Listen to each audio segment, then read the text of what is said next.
보흥군이 옛 군청사가 위치했던 보흥읍 일원에 대한 도시 재생 사업을 시작합니다. 지역 경제는 물론 문화의 축을 담당했던 보흥읍 지역이 어떻게 탈바꿈할 수 있을지 관심이 모아지고 있습니다. 코로나19로 바뀐 교육 환경에 대비하기 위해 전라남도 교육청이 미래형 통합학교를 추진합니다. 원격 수업이 이루어지면서 발생하고 있는 교육 격차를 줄이겠다는 보관입니다. 순천시가 코로나19 긴급 재난지원금 지급을 시작했습니다. 설 이전까지 지급을 마무리할 계획인데 접수 하루 만에 26억 원 이상의 건수가 접수됐습니다. 전라남도가 미인가 교육시설과 교육캠프에 대한 대대적인 전수조사를 시작했습니다. 실태 파악이 되는 곳부터 코로나19 검사를 비롯한 방역 대책도 시행할 방침입니다.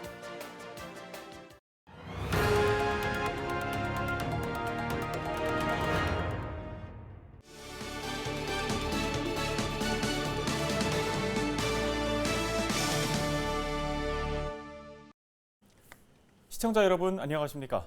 헬로티비 뉴스입니다. 오늘의 첫 소식입니다. 코로나19로 인해 교육 환경에 많은 변화가 있었습니다. 개학이 늦어지고 온라인 수업이 시도되는 등 교육 정책이 새롭게 바뀐 건데요. 전라남도 교육청은 원격 수업 등으로 인해 발생하고 있는 교육 격차를 줄이고 미래형 통합학교를 추진하기로 했습니다. 박종호 기자입니다. 전라남도 교육청이 올해 코로나19로 인한 원격 수업 문제를 해결하기로 했습니다. 학생들의 기초학력을 높이기 위해 책임 교육을 강화할 방침입니다. 초등학교 저학년을 대상으로 전담교사를 배치하고 전남 기초학력 지원센터의 역할을 높일 계획입니다. 읽기와 쓰기, 세마기 등 기초교육 강화가 학습 결손을 해결할 수 있는 근본적인 대책이라는 겁니다. 또 대면과 비대면을 연계한 수업을 확충하기로 했습니다. 뿐만 아니라 토일이라든지 또는 방학 때 대학생 멘토링 제도라고 해가지고 전남대라든지 교대라든지 이런 대학생들이 멘토-멘티 관계를 형성을 해서 기초학력이 부진한 아이들을 온라인 또는 오프라인으로 지도하는 그러한 정책을 지금 실시하고 있습니다. 인구 감소와 지역 소멸의 위기인 전남 교육의 여건을 극복하기 위해 올해부터 통합 운영학교도 추진됩니다. 한때 93만여 명의 학생 수를 자랑하기도 했지만 최근 19만여 명까지 급속하게 줄어들면서 학교가 사라지고 지역 공동체 침체가 계속되고 있기 때문입니다. 전라남도 교육청은 초등학교와 중학교를 하나의 학교로 통합해 교육 역량을 강화한다는 방침입니다. 학교를 생태적으로 재구성해서 마을과 함께 성장할 수 있는 공간을 조성하기로 했습니다. 거대 학교, 과밀학급 아이들이 전학 오는 그런 학교가 될 것이라고 저희들은 기대합니다. 이를 통해서 과밀학급 도시학교의 교육 여건 개선에도 도움이 되지 않겠는가 이렇게 생각을 합니다. 중요한 것은 초, 중, 중고 교육과정의 통합의 문제에 있습니다. 그래서 이 부분에 대해서는 교육부에서 깊은 관심을 갖고 관련 법령을 개정하려고 지금 준비하고 있습니다. 지속가능한 미래학교를 육성하고 조직문화와 행정혁신을 선도하겠다는 장서공 교육감. 전남교육청의 올해 중점 계획은 2월 3일 수요일 오후 7시 5분 채널 25번에서 방송됩니다. 헬로티비 뉴스 박종호입니다. 순천시가 코로나19 긴급재난지원금 지급을 시작했습니다. 신청하면 한 명당 10만 원씩 모두 현금으로 신청 계좌에 입금되는데요. 순천시가 설 이전까지 지급을 마무리 짓겠다는 목표를 내세웠는데 접수 하루 만에 26억 원 이상의 건수가 접수됐습니다. 서경 기자가 취재했습니다. 1인당 10만 원씩 시민 28만 3천여 명에게 지급하는 순천형 코로나19 긴급재난지원금. 코로나19로 불가피하게 축소된 예산을 모아 전체 286억 원 규모의 재원을 마련했습니다. 순천시는 지난 25일부터 재난지원금 지급을 위한 접수를 시작했습니다. 다른 지자체와 다른 점은 지역 상품권이 아닌 전액 현금으로 지급한다는 점입니다. 설 명절에 제수용품 구입이나 부모님, 손주 용돈으로 쓸 수 있게끔 배려한 조치입니다. 소비 촉진의 측면보다는 설 연휴에 어떤 분들은 손주 세뱃돈도 줄 필요가 있겠고 또 제수용품 마련도 필요하니까 그런 차원에서 설 연휴에 전에 지급하는 것입니다. 순천시는 이번 주는 온라인 신청을, 다음 주부터는 현장 접수를 진행할 계획입니다. 온라인 신청을 할 때는 오부제가 적용됩니다. 수요일은 출생연도 끝자리 3과 8, 목요일은 4와 9인 시민이 신청할 수 있도록 했습니다. 주말에는 제한 없이 신청이 가능합니다. 다만 온라인 신청의 경우 세대주가 직접 신청을 해야 하는데 세대원 기재란에는 반드시 세대원 개개인의 계좌번호를 입력해야 지급이 완료됩니다. 계좌번호를 틀렸을 경우에는 6시간 안에 수정이 가능합니다. 저희가 계좌 지급을 하고 있기 때문에 계좌가 없으신 분들은 가능한 빨리 계좌를 개설해서 저희가 빨리 지급이 될 수 있도록 해주시고요. 그리고 주변에서 모르시는 분들이 없게끔 다들 주변 분들하고 함께 공유를 해주시기 바랍니다. 광양에 이어 긴급 재난지원금 지급을 결정한 순천시. 설 대목을 앞두고 시민들의 가계 경제에 소소한 보탬이 될 것으로 보입니다. 헬로티비 뉴스 서경입니다. 순천뿐 아니라 목포시도 시민들에게 재난지원금을 지급하기로 결정했습니다. 김종식 목포시장은 27일 담화문을 발표하고 코로나19 장기화로 생계를 위협받고 있는 소상공인과 시민들에게 힘을 보태기 위해 재난지원금 지급을 결정했다고 밝혔습니다. 목포시의 재난지원금 지급 결정으로 필요한 예산은 모두 231억 9천만 원이며 실제 지급 여부는 다음 달 목포시 의회의 의결을 거쳐 확정될 예정입니다. 지급이 결정되면 시민 22만 5천여 명에게는 각각 10만 원씩, 전세버스 종사자 230명과 종교시설 550곳에는 각각 50만 원씩 지원됩니다.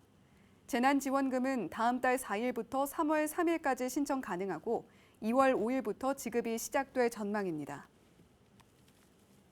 대전에 이어 광주국제학교발 집단 감염이 확산되고 있는 가운데 전라남도가 미인가 교육시설과 교육캠프에 대한 대대적인 전수조사를 시작했습니다. 현재 전라남도 내 미인가 교육시설은 17곳으로 확인됐습니다. 이들 시설에는 학생과 직원 등 726명이 합숙 또는 통학하고 있는 것으로 파악됐습니다. 현재 526명이 진단검사를 받아 모두 음성이 나왔고 여수 TCS 국제학교도 전원 음성 판정을 받았습니다. 하지만 교육시설 2곳은 진단검사를 거부하고 있고 일부 학생은 해외나 타 지역에 거주하고 있어 나머지 200명에 대한 진단검사가 어려운 상태입니다. 전라남도는 최대한 빨리 실태 파악을 마치고 동시에 방역 대책을 시행하는 한편 영어 캠프 등 미인가 교육시설에 대해서는 시군과 함께 실태 조사와 검사를 병행하겠다고 전했습니다. 영암군이 올해 코로나19 누적 확진자 53명이 발생함에 따라 대응 체계를 구축하고 있습니다. 영암군은 지난 26일 모두 469건의 검사를 진행했으며 올해 7,698명에 대한 코로나19 검사를 추진했습니다. 26일 발생한 확진자는 자가격리자 3명과 자가격리자의 가족 1명 등 모두 4명이며 영암군은 전수검사를 이어가고 있다고 설명했습니다. 광양시가 방문 판매업과 직접 판매 홍보관 등 특수거래업에 대한 방역 점검을 실시합니다. 최근 전남에서 다중이용시설 등을 통한 일상 감염이 확산되고 있어 설 명절을 앞두고 선제적으로 대응하기 위해서입니다. 광양시는 방문 판매업 33곳을 포함한 48개 특수거래업소와 미신고 업체를 대상으로 거리두기 조치 이행 여부 등을 점검할 계획입니다.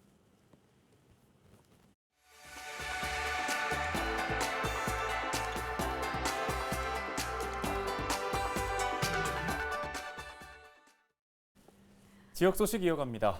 한때 중심지로서 지역 경제 또 문화의 축을 담당했지만 시간이 지나면서 쇠퇴해버린 구도심은 지역이 해결해야 할 과제 중 하나인데요. 고흥군에서는 옛 군청사가 위치했던 이 고흥읍 일원이 그렇습니다. 네, 현재 골목 상권이 침체되고 빈집들도 늘어가고 있는데요. 고흥군이 고흥읍을 다시 살리기 위해 도시 재생에 혼신의 힘을 쏟고 있습니다. 김신혜 기자가 취재했습니다. 1966년 인구가 지금의 4배에 가까운 23만 5천여 명에 달했던 고흥군. 수십 년 동안 고흥의 경제, 사회, 문화의 중심에는 고흥읍이 있었습니다. 하지만 20여 년 전부터 지속적으로 인구가 감소하고 지난 2018년 군청사 이전으로 지역민들의 이탈이 늘어나면서 고흥읍은 상권이 쇠퇴하고 빈집 등으로 공동화가 우려되는 구도심으로 전락했습니다. 군청이가 있었기 때문에 좀 벅적벅적했죠. 지금은 좀 그와 반대로 좀 조용하긴 합니다만은 이렇게 활력을 잃어버린 고흥읍 일대가 앞으로 4년 뒤 새로운 모습으로 재탄생됩니다. 옛 곤청사부터 고흥 전통시장을 아우르는 14만 8천여 제곱미터의 고흥읍 일원이 다시 반짝이는 별 고흥이란 비전으로 도시재생 뉴딜 사업 대상에 선정됐기 때문입니다. 인구가 감소하면서 거리의 빚도 잃어가고 국민의 경제가 쇠퇴되고 있어서 근본 그 도시 재생 사업을 통해서 과거 활기차고 생기 넘치는 고흥읍으로 만들고자 하는 의미입니다. 옛 곤청사는 역사문화공원으로 탈바꿈하고 공원 앞은 주민들이 소통할 수 있는 광장으로 다시 태어납니다. 골목의 상가와 빈집들은 리모델링이나 신축을 거쳐 교육시설과 창업지원 공간 등으로 새롭게 꾸며집니다. 특히 창업지원이나 소통공간은 60세 이상 왕년과 그 이하로 나눠 맞춤형으로 마련됩니다. 새롭게 꾸며질 고흥읍이 청년과 같은 특정 연령층만을 위한 공간이 아닌 전 연령을 아우를 수 있도록 구상한 겁니다.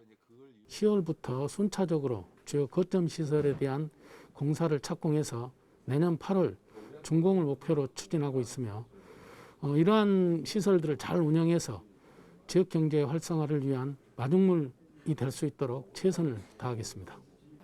고흥읍 도시재생 뉴딜 사업은 앞서 추진 중인 소규모 재생 사업과 공공디자인 특화거리 조성 사업 등과도 시너지를 낼 것으로 기대됩니다.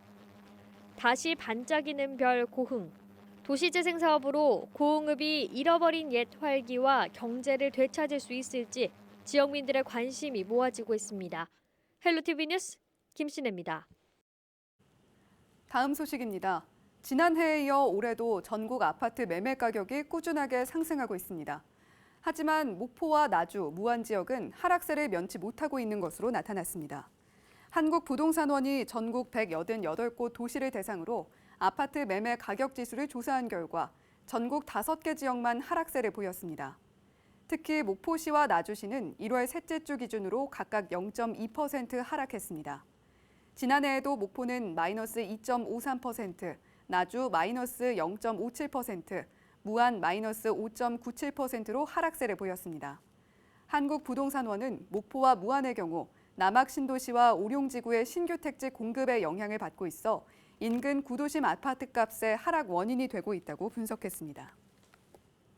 전남경찰이 자치경찰제의 성공적인 정착을 위해 전라남도 의회와 간담회를 갖고 추진 계획을 논의했습니다. 전남경찰과 전라남도 의회는 간담회에서 자치경찰제 시행에 필요한 조례 제정과 자치경찰위원회 구성에 필요한 준비사항을 점검하고 실무 추진단을 구성해 대비하기로 했습니다. 자치경찰제는 조례 제정과 시범 운영 과정을 거쳐 오는 7월 1일부터 시행될 예정입니다. 목포 소방서가 겨울철에 화재가 우려되는 공사장을 대상으로 소방 안전 교육에 나섭니다. 목포 소방서는 공사장 화재 원인 가운데 용접 과정에서 발생한 부주의가 가장 많아 화재 초기 진압을 위한 소화기 사용법과 생활 속 응급처치법을 교육하기로 했습니다. 지난해 4월 경기도 이천에서는 물류창고 공사 현장에서 안전수칙을 무시한 채 용접을 진행하다 화재로 이어져 38명이 숨지는 안타까운 사고가 발생했습니다. 순천시가 2023 순천만 국제정원박람회 준비 과정에서 거리정원을 함께 만들 주민 공동체를 모집합니다. 순천시 거리정원 만들기 지원 사업은 주택가와 상가거리, 관광지 주변, 번화가 등 사람과 차량 통행량이 많은 거리를 대상으로 공간 특성에 맞는 정원을 조성하는 사업으로 주민 공동체 또는 비영리 단체이면 참여할 수 있습니다. 참여를 희망하는 공동체나 단체는 다음 달 5일까지 사업 신청서와 사업 계획서를 시청 자치혁신과로 제출하면 됩니다. 다음 소식입니다. 진도군이 농업기술을 보급하기 위한 시범 사업을 추진합니다. 농업기술 보급은 2개 분야에서 14개 사업이 추진되고 식량 작물 분야의 경우 브랜드 쌀 생산단지 조성과 흑미, 우량품종 농가의 실증 시범 등 25개 사업으로 추진됩니다.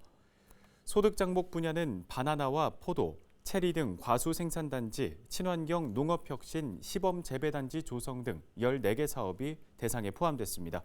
소득장목은 8일까지 농업기술센터를 통해 신청하면 됩니다.